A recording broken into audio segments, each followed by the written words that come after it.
Alright guys, welcome back. Today, we got a double feature.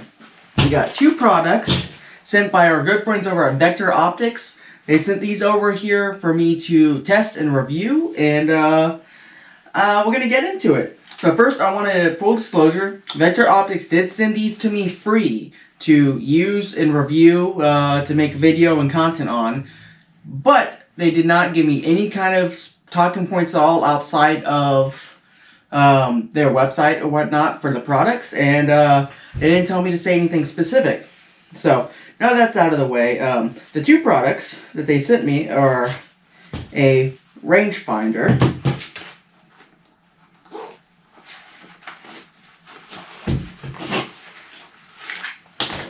and the new Owlset MCX20 thermal monocular.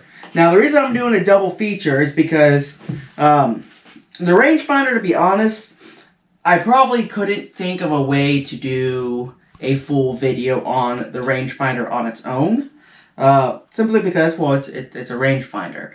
It works excellent. It does exactly what it's designed to do. It's got a great readout and everything on it. However, it's a rangefinder. But it's a really nice rangefinder. Got a nice LED display inside it. Everything's nice and crisp and bright red. You can use it at night. Works really good. Got a couple different modes on it. But it's a really nice rangefinder. But the main focus of this video is going to be on this right here. Their Owlset MCX20 thermal monocular.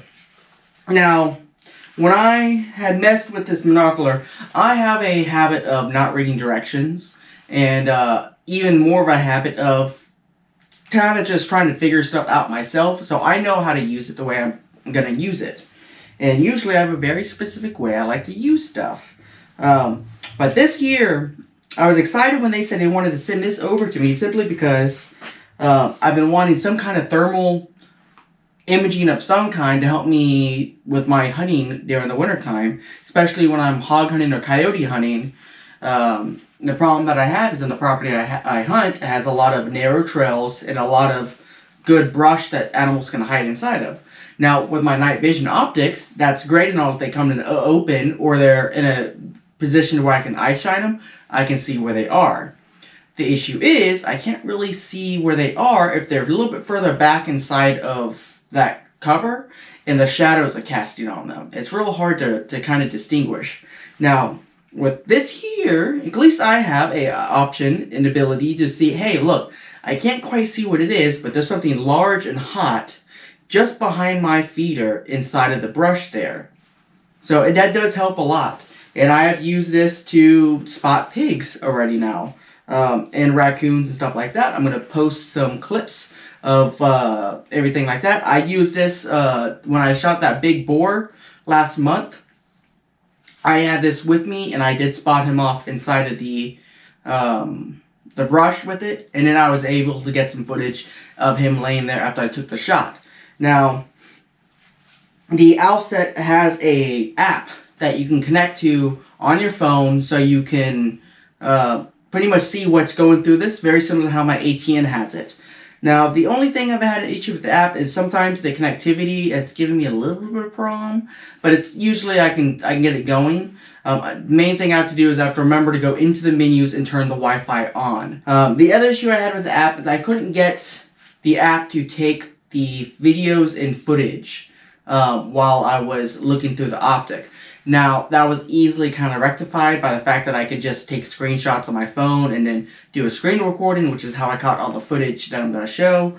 So that wasn't that big of a deal to me, but it is kind of nice to have it to where you could, in theory, set this up on a tripod, bipod, whatever you want to do, and have it set up going. And then if you have an external power source to it, you can have it running like that, and you can have your phone. And you can glance at your phone every so often saying, yeah, you know, I don't see anything right now. And then, oh, okay, hey, look, so there's some movement there. So that's really nice that you can do with that. Plus, if you have another person in the blind with you, you can spot, and then they can go through and see what you're seeing as well. So that's really nice to have that kind of connectivity through an app. Could use a little bit refinement, but besides that, pretty easy to use. Now, the main issue I've had with this particular unit is the batteries.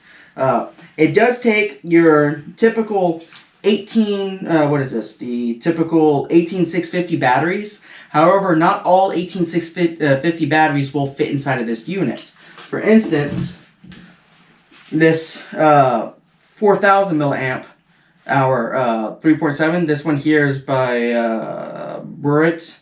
I think probably it's got these on Amazon, so it came with one of my likes. You can see it is slightly taller than this particular unit, and because of that, if you put it in, you cannot close the door all the way. So that is something you do have to pay attention to, and it is something I brought up with Vector Optics, that they may want to work on changing this setup to where it has more availability to use more different 18650 batteries. So that's what I brought up with them. But as long as you look for the right size battery that's not too tall, and I think there's a good 1/8 inch difference, give or take. Not much. Tell you what, I'll find out right now.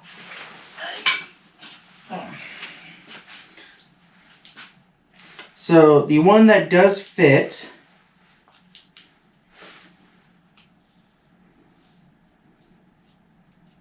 measures 2.55, and the one that does not fit measures 2.74, so 2 3/4. So yeah, there's about almost a 1/4 inch difference there, and that should be really easy to fix. All they would really have to do is maybe in this door here, recess this little channel just a little bit deeper and give you more of a spring. Real easy to fix as far as that. Now, I understand that tooling to change the design on this door might be kind of expensive, but, you know, we'll see if they go ahead and they take my recommendation to change that up. Oh, put the wrong battery in. Change that up. That way you can actually use any 18650 battery. That'd be the only thing. That's my really only complaint as far as the optic itself. Now, operation's real easy. You have a cap on it. You just hold the button down to turn it on, and then it is on. And man, my GoPro is glowing red. And then you have several different. You can zoom in all the way up to 9. So this unit, it goes from 2.4 magnification up to 9.6. It's got really good definition, especially at like mid-range and stuff like that. But it's really interesting just looking around my room, just what kind of stuff has heat and not. Ooh, my computer is pretty warm. But you do have different settings. So right now I have it on the red hot. And then you can change it to like a blue phase. You can do white hot with black background. You can do black hot, white background. You can do, it's kind of a hybrid system, a hybrid one where it's white hot, black background, but then things that are really, really hot show as red. And then I really like the red orange hot with like the blue purple background. You get a lot of good definition with that. You also have some brightness settings you can set with it, and some environment settings, stuff like that. I like to keep it right there at about 3. Looks pretty good. But yeah, no, it's definitely really nice. I do dig the unit quite a bit.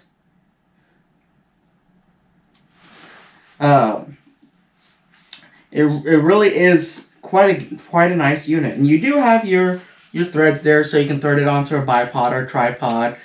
You do have the USB port here, so you can charge the battery if the batteries are rechargeable, and then also you can have an external power to it. That way you can, like, say if you have like a power pack or something like that, and you're going to be sitting there glassing for a really long time, you can just have it just sitting right there on with your app on, power going to it. You don't have to worry about it dying. Now it does also have a laser as well. But you have to turn it on through the settings. Let me get it going here. So Oh, and then you do have also 3 environment modes. So you can go between just regular environment mode, sunny day, and then a cloudy day. And then let's see, that one there should be settings, video output. We want to go laser pointer, and we want to click that. Oh wait, no, go down. New. We want, oh, go up, laser pointer, and there should be, yeah, no.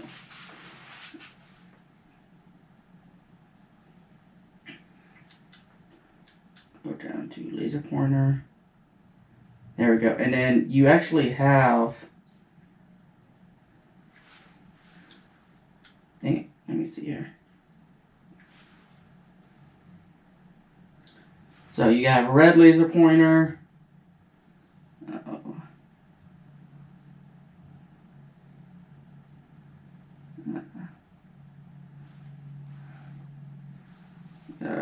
Yellow box, okay. So it's just red, but you can change the color of the boxes as well. Let me turn this back off.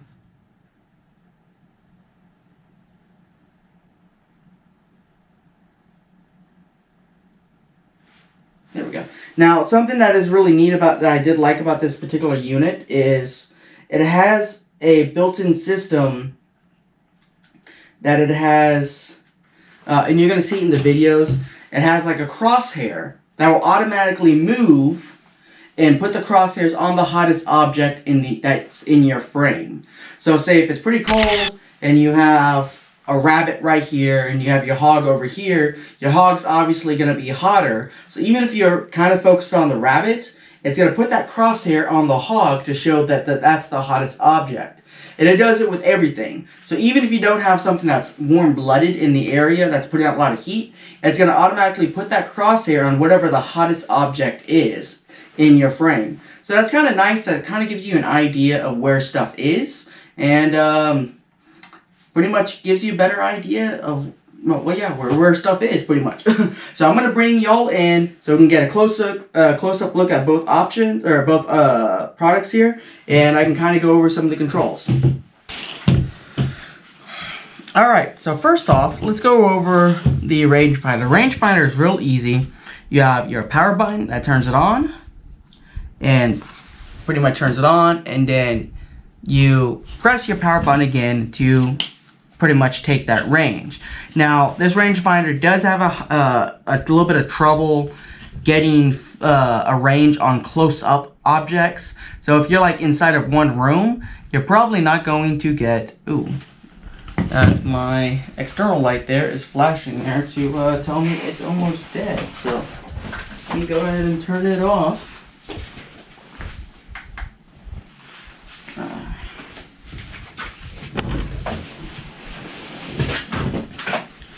Anyways, like I was saying, so if you're like inside of like a room this size, you're probably not going to be able to get a range inside of it. I think the shortest range it picks up is like 5 yards. Anything inside of that is just going to just give you like an error message. So yeah, it won't pick up just inside this room. Now you can set this thing, the modes, you can set it through yards or feet. Let me see here. But I believe it will only let you change the modes once you have a actual range. Yeah. So once you're you're aiming at a range that lets you actually pick up on the range, then you can change the modes, do some of the settings on it to where you can really pick up, what the range is. Now you do got a little focus lens here. I haven't had to use it, to be honest. Now this particular unit does use the, it just got like a little sealed screw top here. And I believe it's the 124s. Or 123s. No, it's a CR2. It's what these use. And I think these were like popular in like cameras and stuff like that. but they use little CR2 batteries, which aren't too hard to find. Normally when it comes to like specialty batteries like that, I normally go to like Walgreens or CVS. They normally have those little specialty batteries like that. So, you know, real handy little unit. I like it better than my, what is it? A Browning. I think I have an old Browning that I use. I like it better than that simply because it has a nice bright reticle and it can kind of stand out pretty easy. The old ones that just have the black reticle, a little harder to see, especially if it's lower light. So I do dig this unit a lot. Now on the Owlset, you can see right here, we have your basic power. You have to hold it down for a few seconds to turn it on. You got your zoom. You do have a little green indicator light here, which I have to look in the settings to see if you're able to turn it on and off. But it does let you know the unit is on. This button right here is your brightness and stuff like that. And also it takes you to your day-night mode. This one here changes the different color profiles, and then also if you hold it down, it takes you to your settings menu. So real easy. If you just fiddle around with it for a few minutes, you can figure it out. Now this knob here is actually your focus for your lens back here. So that's a real nice system right there. It moves that lens in and out. So that makes it pretty easy to focus. Then you have your USB port right here for charging. And then you got your little threads right here, so you can mount it on top of a tripod or a bipod or something like that. And your laser light. So, you know, a real simple unit.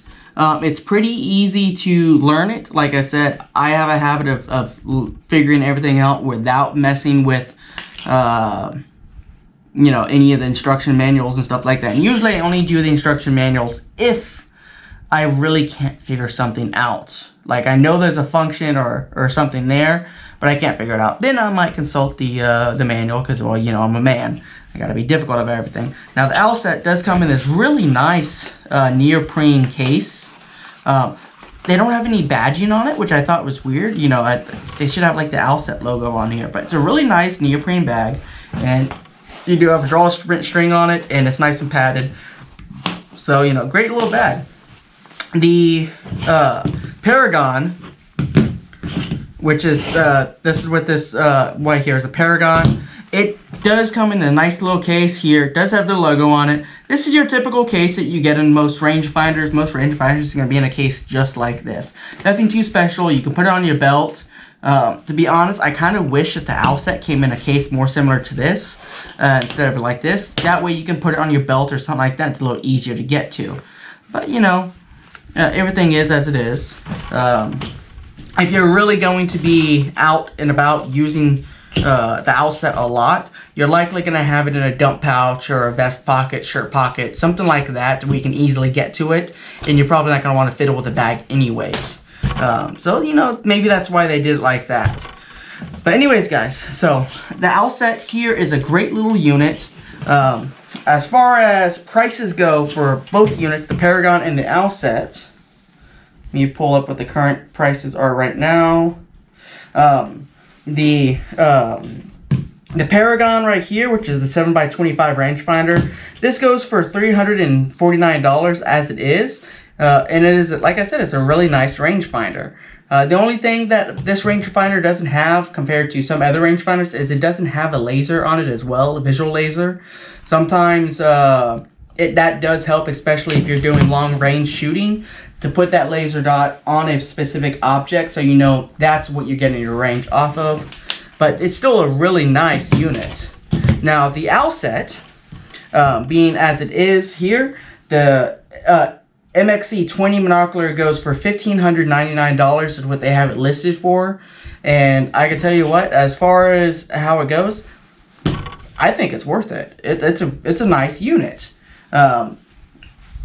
Like I said, I don't really have any issues with the unit itself. I mean, it does exactly what it's supposed to do. The only problem I have is, you know, I think the battery port should be adjusted that way you can fit more variety of 18650 batteries in it, and you're maybe not limited. I only have 2 batteries currently that fit inside of this Monocular. So that does have an issue when I have 15 batteries.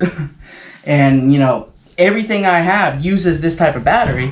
But, you know, I only have 2 that works in this particular unit, which isn't that big a deal. But you know, it is what it is. So hopefully they'll go through and they'll fix that battery issue. But yeah, anyways, guys, go check out Vector Optics. Like I said, they are a big friend of the channel. They've sent me quite a few products over the past couple years. Fingers crossed, maybe they'll send me a thermal optic or scope to put on one of my rifles for the rest of the season, or maybe next season, and we'll be able to get some time doing some thermal hunting. I just got my new Fox Pro Hammerjack in a couple weeks ago, and man, I'm itching to get out there and try to shoot me some coyotes. But anyways, guys, y'all have a good one.